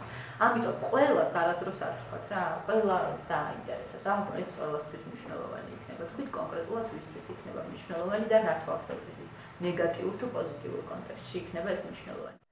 დაიწყებთ, რომ თელავის მუნიციპალიტეტმა აკრძალოს 5 სართულიანზე მაღალი შენობების აშენება თელავში. სიტყვაზე ვამბობ, აი ამას ვითხოვთ, რომ თქვათ შემოღებული იყოს რაღაცა მშენებლობის ისეთი კრიტერიუმები, რომელიც ქალაქის იერსახეს არ დააზიანებს და ეს არის რაღაცა ესეთი ტექნიკური კრიტერიუმები. ამ დროს თქვენ შეიძლება ძალიან ბევრი მხარდამჭერი ყავდეთ მოქალაქეებში, მაგრამ ძალიან ბევრი მოწინააღმდეგე გეყოლებათ დეველოპერებში, ხო? რომლებსაც უნდათ უფრო მაღალი შენობების აშენება. ანუ თქვენ ესეც უნდა იცოდეთ, რომ თქვენი ერთ-ერთი სამიზნე ჯგუფი, რომელსაც თქვენი მოქმედება ესე ვთქვათ ეხება, არის ის ჯგუფი, რომელიც თქვენ წინააღმდეგი იქნება გაწყობილი და ეს პატარა ჯგუფი, რომელიც იქნება თქვენ 5 დეველოპერი თელავში, ხო? არის ბევრად უფრო გავლენიანი ჯგუფი, ვთქვათ, იგივე პოლიტიკურ აქტორებთან ურთიერთობაში იქნება ეს თუ ადგილობრივ მუნიციპალიტეტთან ურთიერთობაში, ვიდრე თქვენი 1000 მომხრე. მიხვდით რას ვამბობ? აი ეს შეწონა ძალაუფლებების და აი რა სავაჭრო უპირატესობები აქვთ ჯგუფებს ძალიან დაგეხმარებათ თქვენი მიზნების მიღწევაში და ამიტომ სამიზნე ჯგუფებზე განსაკუთრებული ყურადღება საჭიროა რომ დახარჯოთ. კი ბატონო, შეიძლება შესაძლოა რაღაცას ვაკეთოთ ხოლმე და ახალგაზრდები აი რა პრობლემა გაქვს რაღაცას რო ვიტყვით. მე არის ხოლმე რომ აი თვითონ ეხება, ანუ დაინტერესებას ვერ ვახვდეთ. თქვენ როგორ ვიშოთ, აი რა უფრო უკეთესი ხერხი იქნება, რომ შეხვედრები მოვაწყოთ, ბუკლეტები დავარებოთ თუ ხო, რაც შეეხება უშუალოდ ტაქტიკებს. ზოგადად მე მგონია, რომ ადვოკატირების ნებისმიერ საკითხზე, ეს იქნება ადვოკატირება თუ რაღაცა საკითხის მოგვარების მცდელობას როცა იწყებთ, ან ხართ მარტო ამ საკითხით დაინტერესებული და თქვენ თვლით, რომ ეს არის ძალიან მნიშვნელოვანი საკითხი და ამ საკითხის ზემუშავას იწყებთ თქვენ და თქვენ იმდეს იშრომეთ, რომ ამით დააჯერებთ სხვა ადამიანებსაც, რომ ეს პრობლემა, ან ისეთ საკითხს იღებთ, რომელიც მართლა სხვებისთვისაც ბევრისთვის პრობლემაა და თქვენ უბრალოდ სათავეში უდგებით ამ საკითხის მოგვარების ორგანიზებას, ხო? სხვადასხვა მოდელებია, მაგრამ აი თქვენ რასაც ამბობთ, რომ როგორ მოვიზიდოთ, თქვათ, ხარდამჭერები და როგორ გავზარდოთ ეს წრე დაინტერესებული ადამიანების, მე მგონი აქ მთავარი არის სწორედ როცა განსაზღვროთ თქვენ სამიზნე ჯგუფებს, რომ ვინ გინდათ, რომ თქვენი ხარდამჭერი გახდეს, ვისთან გინდათ, რომ ეს ინფორმაცია მიიტანოთ პირველ რიგში, ხო? აი მაქედან იწყება უკვე ის თუ როგორ. აი მაგალითად, ცვლილებების აგენტები წერია შემდეგი. ახლა ცვლილებების აგენტებში ვინ იგულისხმება? მაგალითად, თქვენ თუ გინდათ, რომ სტუდენტებისთვის მუნიციპალიტეტმა უფასო მგზავრობა შემოიღოს, მაგალითად, მუნიციპალურ ტრანსპორტში. გახდეს მგზავრობა უფასო, ესეთი ინიციატივა გაქვთ და ამის ადვოკატირებას იწყებთ. პირველ რიგში, რა თქმა უნდა, ელაპარაკებით სტუდენტებს, რომ მათი მხარდაჭერა, რაც შეიძლება მეტი სტუდენტის მხარდაჭერა მოიპოვოთ, ხო? თქვენი ცვლილების აგენტი ვინ უნდა იყოს? ანუ, ცვლილების აგენტი ვინ არის? ცვლილების აგენტი არის ადამიანი, ან ადამიანთა ჯგუფი, ან ორგანიზაცია, რომელიც თქვენ გეხმარებათ თქვენი სათქმელის თქვენ სამიზნე ჯგუფამდე მიტანაში. ანუ ესე ვთქვათ, თქვენი ის არის რა, პოსტის მტრედი, თქვენ რაღაცას თქვენი მომხრეა, ხო? დაინტერესებულიც არის, ხო? კი, რა თქმა უნდა, დაინტერესებულია, თქვენ მხარს გიჭერთ და მზად არის ჩაერთოს თქვენთან ერთად ამ ინფორმაციის გავრცელების საქმეში, ვთქვათ და კონკრეტული მხარდაჭერების მოპოვების საქმეში. აი, ვის გაუშვებთ სტუდენტებთან? ანუ ჯერ პირველ რიგში ისეთ ადამიანებს, რომელსაც ავტორიტეტი რა გააჩნია. თქმა უნდა. ანუ ერთი გზა არის, რომ ისეთი ორგანიზაციები ან პიროვნებები ან ჯგუფები შეარჩიეთ, რომელსაც ავტორიტეტი აქვს კონკრეტული სამიზნე ჯგუფების თვალში. მეორე გზა არის, რომ მაქსიმალურად გამჭვირვალეთ და მაქსიმალურად ადვილად გასაგებად წარმოადგინოთ პრობლემის არსი და აუხსნათ იმ ადამიანებს, ვისაც შეიძლება თქვენ თვლით, რომ აწუხებს, მაგრამ არ ესმის. მიხვდით? ეს არ ესმის შეიძლება გამომდინარეობდეს იქიდან, რომ უბრალოდ არ იცის, რაში მდგომარეობს პრობლემის არსი და არ იცის, როგორ უნდა მოხდეს ამ პრობლემის გადაწყვეტილება და რამდენად შესაძლებელია ზოგადად ამ პრობლემის გადაწყვეტა. ამიტომ თქვენ ირჩევთ სწორ გზას, სწორ არხს, სწორ ცვლილების აგენტს, თქვათ იმ სანდო თუ ავტორიტეტულ პიროვნებას, ირჩევთ, თქვათ, სწორად ფუთავთ ინფორმაციას, ფუთავთ უგულისხმობ არ იტყუებით რაღაცას, არამედ სწორად აწოდებთ იმ ინფორმაციას, თქვათ, ვისთვისაც თქვენ ამას აკეთებთ. და მაქსიმალურად გამჭვირვალედ წარმოადგენთ თქვენ საქმიანობას. ეს არის რაღაც ძირითადი მიმართულებები, რაც ზოგადად სამიზნე ჯგუფებზე დადებითად, ანუ სამიზნე ჯგუფებში ხარდაჭერის მოპოვებაზე დადებითად მოქმედებს. მაგრამ აი კონკრეტულად ეს ბუკლეტზე ეწერება თუ ფლაიერს გააკეთებთ თუ კარზე დააკავებთ და თქვენ თვითონ პირადად თვალებში ჩახედავთ ვიღაცას და მოუყვებით თუ Facebook-ზე დადებთ პოსტს, ეს ვერასდროს ვერავინ ვერ გირჩევთ ამას ზოგადად. გამომდინარეობს სწორედ იქიდან რა მიზანი გაქვთ და ვის ელაპარაკებით. მიხვდით? ამიტომ თქვი რომ სამიზნე ჯგუფს სანამ განსაზღვრავ, წარმოუდგენელია, რომ განსაზღვრო ის თუ როგორ უნდა დაუკავშირდე ამ ჯგუფს და როგორ უნდა მოახდინო ნდობის, ვთქვათ, მოპოვება, ინფორმაციის მიწოდება სწორი ფორმით და სწორი საშუალებით და როგორ უნდა მიიღოს შედეგი ამ ტიპის შრომისგან, ხო? მაგალითად, რაც იმუშავებს სტუდენტებთან, ის არ იმუშავებს მრავალშვილიან დედებთან, რაც იმუშავებს მრავალშვილიან დედებთან, არ იმუშავებს პენსიონერებთან, რაც იმუშავებს მატერიალურად ძლიერ ოჯახებთან, არ იმუშავებს სოციალურად დაუცველ ოჯახებთან, არგუმენტებზე გეუბნებით ამ შემთხვევაში და ფორმებზეც ურთიერთობის, ხო? რაც იმუშავებს მაგალითად მთავრობის წარმომადგენლებთან, არ იმუშავებს ოპოზიციის წარმომადგენლებთან, დიდი ალბათობით. ყველა თავისებურება გასათვალისწინებელი. ყველა ჯგუფის, ვისთანაც თქვენ ადვოკატირების კამპანიის დროს მოგიწევთ ურთიერთობა. და მე უკვე სტრატეგია და ტაქტიკა ამ ყველაფრის გათვალისწინებით იწერება. ახლა სტრატეგიასა და ტაქტიკაზე მინდა გითხრათ უბრალოდ მე ბოლოსკენ არის სადღაცა სლაიდი, მაგრამ ერთი წუთი თუ ვნახე.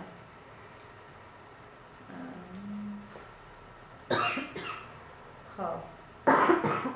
არის სადარი ესე. კაი. სტრატეგია და ტაქტიკა არის ერთმანეთისგან განსხვავებული ორი რაღაცა. სტრატეგია არის როგორ ვაკეთებ და ტაქტიკა არის რას ვაკეთებ. ანუ როგორ ვაკეთებ გულისხმობ რაზე, აი ესე დავგეგმე ვთქვათ რაღაცეები, ეს არის ჩემი გეგმა, სტრატეგიულად გავთვალე, რომ აი ესე ვაკეთებ, მაგრამ ტაქტიკის ნაწილი შეიძლება იყოს კონკრეტული მოქმედებები, მაგალითად ვაწყობ აქციას, ვკეტავ ქუჩას, ანუ ჩემი ტაქტიკა შეიძლება იყოს ობსტრუქციული, ანუ ობსტრუქციული გულისხმობ იმას, რომ ხელს უშლიდეს რაღაცის ფუნქციონირებას, ან შეიძლება იყოს კონსტრუქციული, რომ პირიქით საჯარო შეხვედრებს ვაწყობ, დისკუსიებს ვაწყობ, აზრს ვაჯერებ და ასე შემდეგ. ესეც თუ რა ტაქტიკას აირჩევთ, ვერანაირად მე წინასწარ ვერ გირჩევთ, იმიტომ რომ ერთ შემთხვევაში შეიძლება მიტინგი და შიმშილობა იყოს ეფექტური, მეორე შემთხვევაში შეიძლება სრულიად არაეფექტური და პირიქით შედეგის მომტანი იყოს ასეთი ტიპის ობსტრუქციული მიდგომა, ხო? ამიტომ ძალიან მნიშვნელოვანია თქვენ მიზანთან მიმართებაში განსაზღვროთ ეს. და კიდევ არის ძალიან მნიშვნელოვანი ერთი რამ, როდესაც ჯგუფი აკეთებს ასეთ აქტივობას, ხო, ან ასეთ კამპანიას, ან ზოგადად თავი მოძრაობას, უნდა დარწმუნდეთ, რომ ის გეგმა, რასაც წერთ, კომფორტულია ყველასთვის. ანუ რას გულისხმობთ? იცით, მე მაგალითად შეიძლება ხარს ვიჭერდე, თქვათ, გარემოს დაცვის ინიციატივებს.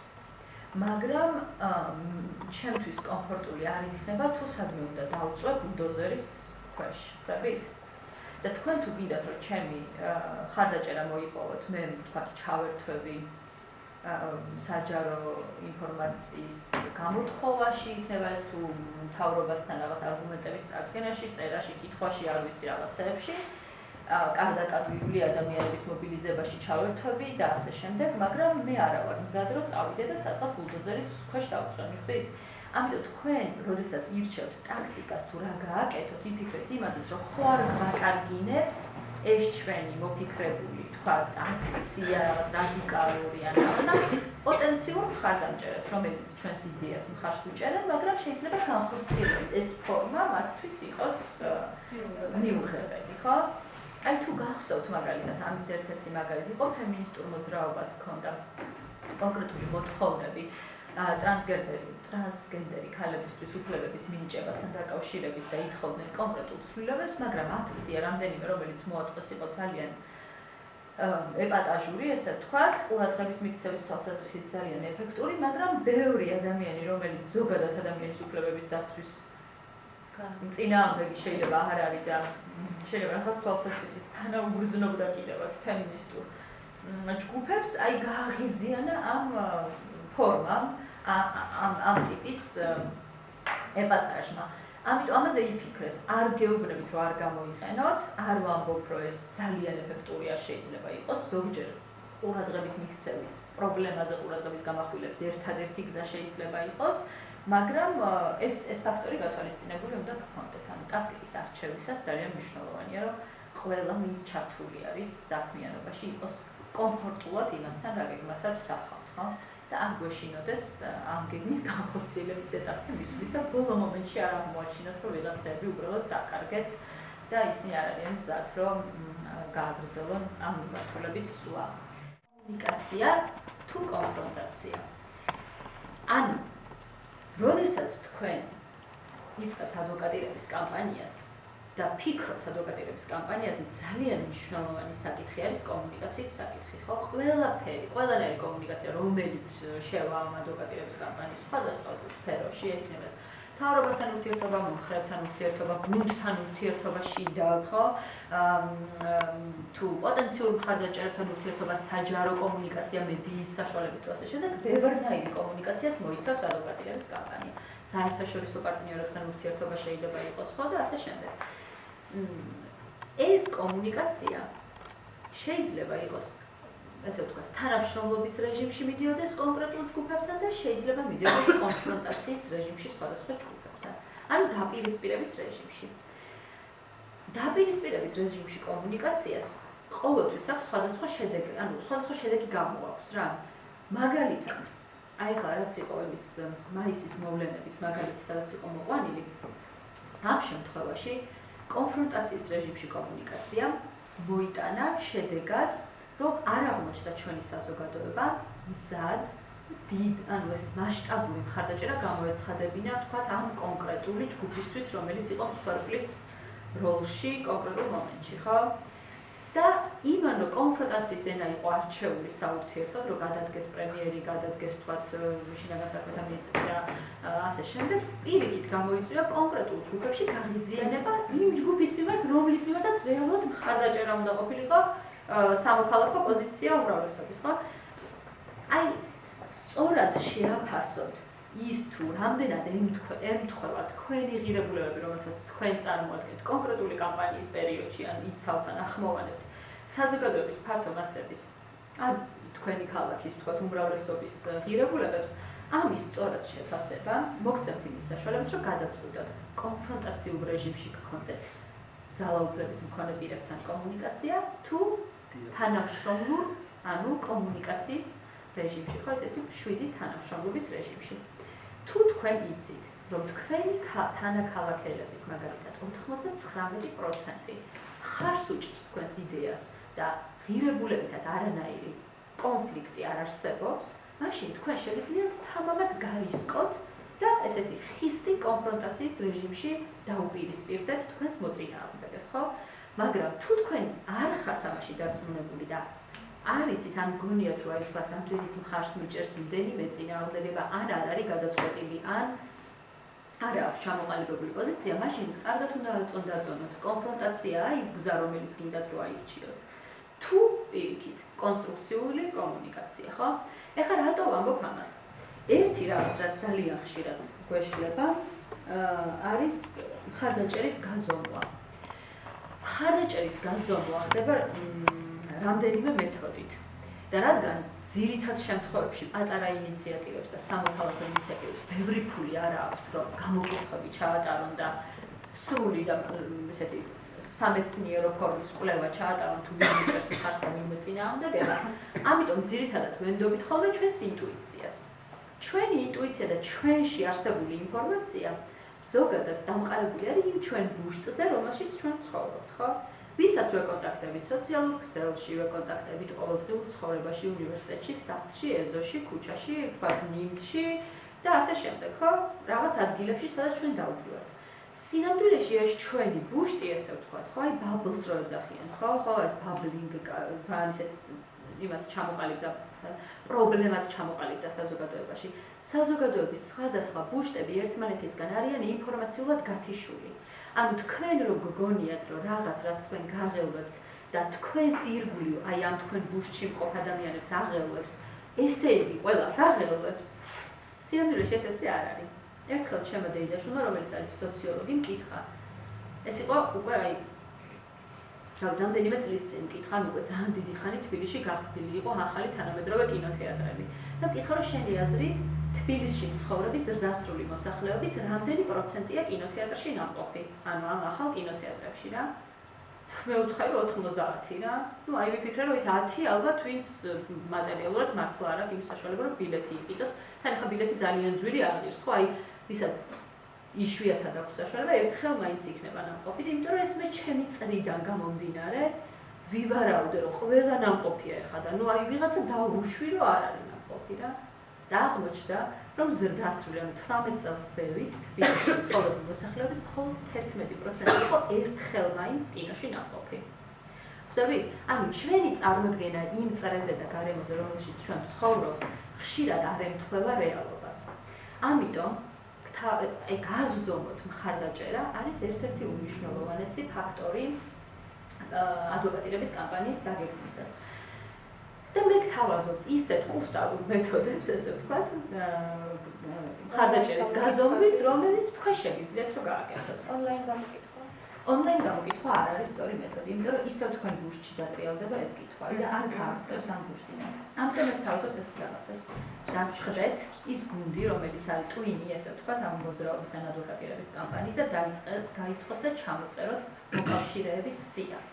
ვისაც თქვენ თვლით, რომ ეს ადამიანები პირობოთ ჩვენი მოკავშირეები იქნებიან. მაგალითად, თვლით, რომ მასწავლებლები იქნებიან ჩვენი მოკავშირეები, ხო, რაღაც თემასთან დაკავშირებით ჩამოწერეთ მასწავლებლები. ჩამოწერეთ რაღაც სკოლის დირექტორები ან რაღაც. ანუ ვისაც თვლით, დაიწყეთ და წერთ, ჯერ კონკრეტულ სახელებს გვარებს წერთ, თქვათ, ვინ იქნება, მე წერთ ჯგუფებს, ჩამოწერეთ, ხო?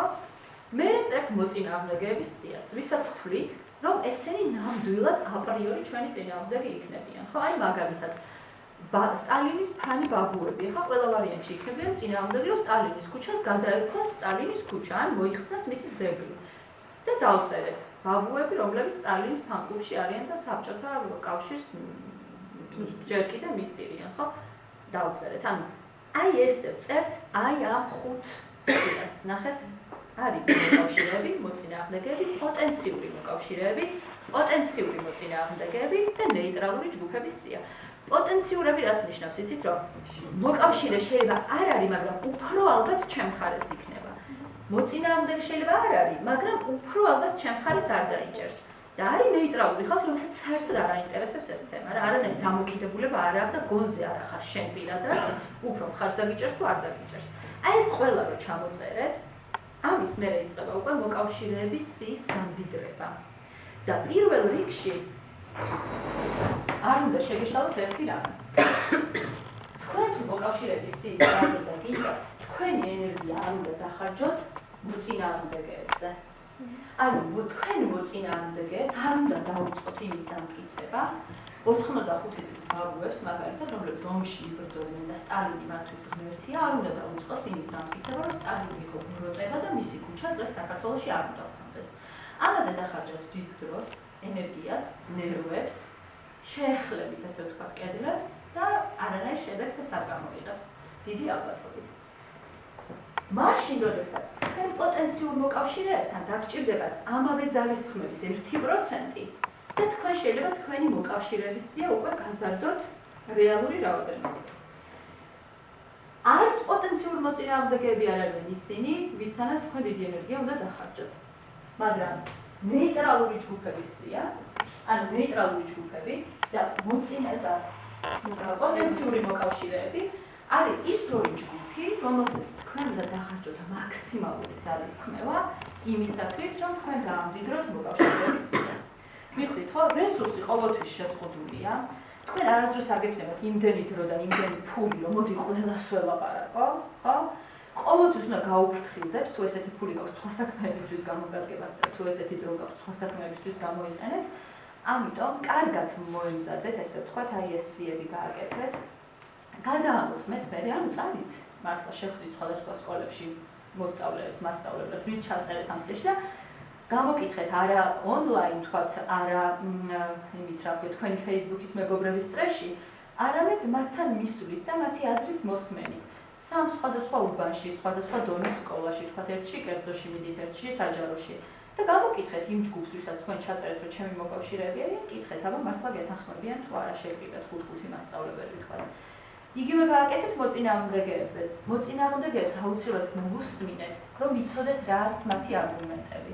რომ ეს არგუმენტები თქვენ წინ დაგვხვდებათ არა მარტო მოწინააღმდეგეებთან ურთიერთობისას, არამედ პოტენციურ მოკავშირეებთან ურთიერთობისასაც. ვისაც უნდა რომ თქვენი მოკავშირე იყოს, მაგრამ აბა ეს რო ესეა, აბა ამაზე რას მეტყვით, ანუ კითხვები აქ ბოლომდე არ არის ჩამოყალიბებული. ეს კითხვები დაგხვდებათ ნეიტრალურ ჯგუფებთან ურთიერთობაშიც. ამიტომ თქვენ კარგად უნდა იცოდეთ რა არის თქვენი მოწინააღმდეგეების არგუმენტები იმისათვის, რომ თქვენი მოკავშირეების სიის გამდიდრების პროცესში ვისთანაც გექნებათ კომუნიკაცია, ამ ყველა არგუმენტს დასაბუთებულად უპასუხოთ, ხო? იგივე მოწინააღმდეგე შეიძლება იყოს ხელისუფლება, ხო, რაღაც კონკრეტული მუნიციპალიტეტის მთავრობა, რაღაცა, რომელსაც ვერ მიაღებინეთ ის გადაწყვეტილება, რაც გინდათ რომ მიაღებინოთ. მათაც ყოველთვის ექნებათ იმ ჯგუფების არგუმენტები, რომლებიც თქვენ წინააღმდეგ არიან. ან ისინიც ამ ჯგუფების არგუმენტებით იხელმძღვანელებენ. კი შვილო, შენ კი გინდა, მაგრამ აბა აგერ ჩემი ამორჩეველი რო არის, ეხლა და ის კაცი რო არის მეორე მსოფლიო ომის გმირი და როგორ მივაყენო ეხლა ეგეთი შეურაცხყოფა მე, ხო? და თქვენ უნდა იყოთ მომზადებული, რომ უპასუხოთ ამ არგუმენტს და გქონდეთ ბევრი ინფორმაცია იმაზე თუ რაზე დგას მოწინააღმდეგის არგუმენტი და რა შეგიძლიათ თქვენ ამას დაუპირისპიროთ. ეს საქმე არის ძალიან შრომატევადი საქმე. თუმცა ამ მასში ჩადებული შრომა მე ერთიორად აადვილებს უშუალოდ პროექტების განხორციელების ეტაპებს და თქვენ აღმოაჩენთ, რომ ბევრად მეტი მომხრე გყავთ, ბევრად მეტი მხარდამჭერი გყავთ, ვიდრე შეიძლება რეალურად იცოდით და ეს ძალიან დიდ პოზიტიურ ენერგიას შემატებს თქვენ საქმიანობას და ძალიან გამოგადგებათ ადვილად რომ გაიაროთ ეს გზა. და კიდევ ერთი რაც შეგვიძლია დასრულებამდე, რესურსებზე ვთქვით, რომ ყველაფერი რესურსია, მოვასწროთ ერთი მინდა კიდე აი ეს სლაიდი. სამიზნე ჯგუფებზე ვთქვით და ცვლილებების ელჩებზე და ერთი რამ, რაც დაკავშირებულია სწორედ ამ ხარდაჭერის გაზომვასთან არის ის, რომ როდესაც თქვენ გაზომავთ თქვენ ხარდაჭერას, ანუ ჩამოწერთ ამ ჯგუფებს და შეისწავლით ესე ვთქვათ სიებს თუ ვინ სად დააჯგუფეთ და როგორ გამოიყურება ეს თქვენი მოკავშირეების, პოტენციური მოკავშირეების და ნეიტრალური ჯგუფების სია, თქვენ უკვე ამის მიხედვით შეგიძლიათ სამიზნე ჯგუფები უფრო ადვილად განსაზღვროთ. მივხვდით საკონტაქტოდ. შესაბამისად, აი სამიზნე ჯგუფების განსაზღვრის დროს ჩემი რჩევა იქნება, რომ გააკეთოთ ამ ჯგუფების პროფაილები, ანუ პროფილები. დასხდეთ და დაწეროთ, აი როგორია მაგალითად მოსწავლეები, რომლების ხარდაჭერაც შრომ გვჭირდება, როგორები არიან. თქვათ, დღის რა პერიოდში არიან დაკავებულები, რა პერიოდით ცალიათ, სად ერთობიან, სად იკრიბებიან, სად ანუ ყველაზე ხშირად სად ხარჯავენ დროს, თქვათ. იქ შეიძლება აღმოაჩინოთ, რომ ინტერნეტში ალბათ, ხო? ან არ ვიცი, სათამაშო კლუბში სადღაც, ან ნადიკვარის პარკში. არ ვიცი, მე არ ვიცი. თქვენ უნდა შეისწავლოთ ეს, ხვდებით? რა მოწონთ ყველაზე მეტად, რა არ მოწონთ, რა ითვლება cool, რა არის პირიქით მიუღებელი ამ ჯგუფისთვის, მივხვდით? ესეთი პროფაილების გაკეთება თქვენ ძალიან ნათლად დაგანახებთ იმას, თუ რა ფორმატები უნდა მოძებნოთ ურთიერთობისთვის, კომუნიკაციისთვის, რაში წამოყვებიან ეს ადამიანები და რაში არ იქნებიან თქვენს გვერდით. თუ თქვენ ისეთ მეთოდებს, ანუ ისეთ ტაქტიკურ სულებს დაგეგმავთ, რომელიც მათთვის აი გვიმობაა, ხო? ანუ შესაბამისად არ წამოყვებიან დიდი ალბათობით. მაგრამ თუ თქვენ ისეთ ღონისძიებებს დაგეგმავთ, ისეთ აქციებს, რომელიც ძალიან იქნება, ძალიან მიმზიდველი იქნება მათთვის შინაარსობრივი თვალსაზრისით, მაშინ შეიძლება თქვათ თავისი საქმე გვერდზე გადადონ და თქვენ შემოგიერთდნენ. ხვდებით რას ვამბობ? ამიტომ ყველა ჯგუფთან მიმართებაში შესწავლა მათი ხასიათის და თვისებების არის ძალიან მნიშვნელოვანი. კითხვა გქონდათ? არა. კარგი. მე მაინტერესებს არაშინაარსობრივი თვალსაზრისით ძალიან საჭიროა დავაინტერესოთ, ერთად იგივე საჭმელთან რამე რომ მოვიზოდოთ ადამიანები და შემდეგ მოახდინოთ მათი და შემდეგ მე გეტყვით, რომ ეგ არ არის ფიქრია. ჩემი გამოცდილებით ყოფილა ეგეთი ესე სული რო წაგეძლებს რობოტი ხარ რაღაცით. კარგ სასტუმროში გავაკეთებ ღონისძიებას და წამოვლენ. როგორც წამოვლენ, ისე წავლენ და არაფერი ადრე არ რჩება. თუ ადამიანები იდეებით არ არის ერთმანეთთან დაკავშირებული და თუ თქვენ ვერ ახერხებთ, რომ შინაარსით დააინტერესოთ თქვენი პოტენციური მხარდამჭერები, დიდი ალბათობით ვერანაირი მატერიალური რესურსით ვერ დააინტერესებთ. შეიძლება პოტენციურად თუ მილიონერი ხართ, ავიძრავთ ძალიან დიდ მატერიალურ დაინტერესებაზე თუ არის კი, მაგრამ ეს ერთჯერადად რაღაც კარგი ღონისძიება ჩაატაროთ, კარგი საჭმელი და სასვლით, ამითი თქვენ გრძელვადიანად ვერაფერს ვერ მოიგებთ. პირიქით ჰაერში გაისვრით რესურსი და თუ დააკვირდებით, აი გადახედოთ თქვა ყველაზე მეტი მხარდაჭერა რა ტიპის მოძრაობებმა მოიტანა, აღმოაჩენთ, რომ ეს იყო აი აბსოლუტურად მატერიალური რესურსის გარეშე ჩატარებული ამბები. მაგალითად, თუ გახსოვთ გუდიაშვილის მოედნის კამპანია, გახსოვთ, მოკლედ თბილისში ერთ-ერთი ისტორიული მოედანი, გუდიაშვილის მოედანი, უნდა დაენგრიათ, დეველოპერმა იყიდა ტერიტორია და უნდა აეშენებინათ იქ ახალი თანამედროვე სავაჭრო ცენტრი. ნოლი თეთრით და 15 კაცით დაწყებულა მოძრაობა მოახერხა ის, რომ ანუ ქალაქის მერიამ გააუქმა შეთანხმება დეველოპერთან და იმ ქსოვილს, იმ უბნის ქსოვილს შეუნარჩუნდა ეს ძველი იერსახე, თუმცა ჯერ კიდევ რემონტშია და რა გამოვა იქიდან, რა ვიცი, ღმერთმა იცის, მაგრამ ფაქტია, რომ იქ არ დაინგრა ის, რაც იყო კულტურული მემკვიდრეობის ნაწილი და არ აშენდა ის რაც უნდა დეველოპერს აშენებულიყო. ეს გადაიქცა ერთგვარ კულტურულ მოძრაობად, რომელიც დაინტერესდა ზოგადად ქალაქში კულტურული მემკვიდრეობის საკითხით. და შემდეგ ეს მოძრაობა იცავდა ვაკის პარკს, ეს მოძრაობა იცავდა ბევრი ისეთ ადგილს და შენობას პარტიზანი ჯვარები ნაწილია ამისი, თუმცა გულიერების მოედნის დროს ჯერ კიდე არიან როგორც ორგანიზმი ჩამოყალიბებული, მერე შემოემატნენ, ასე ვთქვათ. და მაშინ ეს დაიწყო არაფრით, მარტო არაფრით, ნოლი არაფერი არ იყო, მერე მოვიდნენ მუსიკოსები, რომლებიც ყოველ პარასკევს და შაბათს უკრავდნენ გუდიაშვილის მოედანზე, იქ რაღაც ყოველ შაბათ-კვირას იყო რაღაცა ხდებოდა, ხან ნახატებს ყიდდნენ ადამიანები, ხან რა ვიცი თავის შემოქმედებას წარმოადგენდნენ და სულ რაღაც ხდებოდა და სულ სავსე იყო მოედანი. ანუ ფაქტობრივად ფიზიკურად ვერ ააშენა ვერავინ იქ ვერაფერი რა. ძალიან დიდხანს ამ რეჟიმში უწევდა ხალხს ამ მოედნის დაცვა. შესაბამისად, ანუ იდეა უფრო ღირებულია და იდეა არის, რაზეც შენდება რაღაცეები და რაც ძლებს დიდხანს და სხვა არ მუშაობს უბრალოდ. ამიტომ მე გირჩევთ, რომ თქვენი მთელი რესურსი იქნება ეს ფული თუ დრო დახარჯოთ სწორედ თქვენი იდეების ახსნაში ადამიანებისთვის და მათ დარწმუნებაში, რომ ეს მათაც ეხებათ და მათთვისაც მნიშვნელოვანია.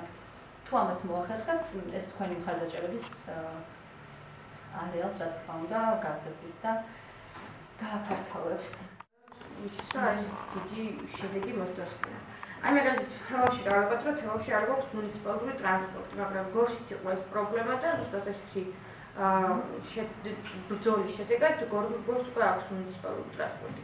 რამდენი შეიძლება რომ აიღო და გადმოიღო, უბრალოდ მოარგო თელავის საზოგადოებაზე, რა თქმა უნდა. რა თქმა უნდა შეიძლება. აბსოლუტურად. გორიდან კი არ შეგიძლიათ რა ვიცი, ნიუ-იორკიდან გადმოიღოთ რაღაც იდეა. ანუ ამაში სრულიად თავისუფლები ხართ. თუ თქვენ თვლით, რომ ეს იდეა აქაც იმუშავებს, სრულიად თავისუფლები ხართ. მის საშუალებები, რომელიც კი ბატონო, ესეც. ახალ ვერავინ ვერაფერს ვერ იგონებს ახლა დღეს, გულწრფელად რო გითხრათ, მართლა არ გამიგია, რა ვიცი, ბოლო 10 წელია ალბათ რაღაცა ახალი სამოქალაქო აქტივიზმში. თელ მსოფლიოში იმდენი კამპანია და იმდენი მეთოდია ნაცადი, რომ ძალიან რა თქმა უნდა შეიძლება რომ რაღაც ახალი მოიფიქროთ, მაგრამ კი არ ვამბობ რომ ვერ მოიფიქროთ, უბრალოდ ზოგადად ახალს არავინ არაფერს არ იგონებს, ეს ველოსიპედს თავიდან არ ვიგონებთ, უბრალოდ მთავარია რამდენად ეფექტურად ავარჩევთ იმ საშუალებებს, რომელიც ამ კონკრეტულ მომენტში უნდა გამოვიყენოთ. თავი ვისი მაგალითად, ვისი ტაქტიკაც გინდათ გადმოიღეთ, ანუ მათ უამრავ რამეს იპოვეთ ინტერნეტში, დაგეგმვის თვალსაზრისით, რჩევებს, ეტაპებს, როგორ განახორციელოთ, საკომუნიკაციო კამპანიები, როგორ დაგეგმოთ, ანუ ყველაფერს ნახავთ. უბრალოდ თქვენ თუ ამას ავტომატურად გადმოაკოპირებთ, შეიძლება შეცდომები დაუშვათ, მაგრამ თქვენ თუ იმაზე იფიქრეთ, სწორედ რაზეც დღეს ვიფიქრეთ, რომ ჩემი სამიზნე აუდიტორია ვინ არის, ჩემი კონტექსტი როგორია, ჩემი რეალობა როგორია და აბა ეს საშუალება აქ როგორ იმუშავებს, მაგ შემთხვევაში აბსოლუტურად კი, ყველაფრის გადმოტანა შეიძლება, ყველაფრის მოპარვა შეიძლება, იქ მაგ თვალსაზრისით, კარგი ფურდობაა ეს იდეების და განახორციელეთ რაც შეიძლება მეტი ინიციატივა, იმიტომ რომ რეალურად სამოქალაქო საზოგადოება არის საზოგადოება, სადაც ყველა მოქალაქე თვლის, რომ თვითონ არის ცვლილების შემოქმედი.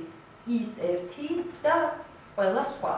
ანუ თუ შენ თვლი რომ მე არა ეხლა სხვამ გააკეთოს, ესეთი საზოგადოება სამოქალაქო საზოგადოება საბოლოო ჯამში ვერ ყალიბდება.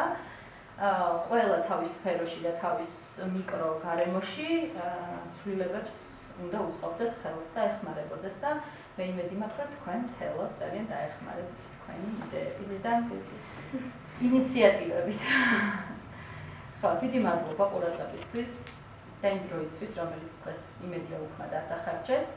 იმედია გამოგადგებათ ეს რაღაცა იდეები იმაზე თუ როგორ იფიქროთ ადვოკატირების კამპანიებზე, რა გაითვალისწინებთ და რა შეცდომები არ დავუშვათ. პრეზენტაციას აჩიკო გამოგიგზავნით, როცა მოგიძებათ.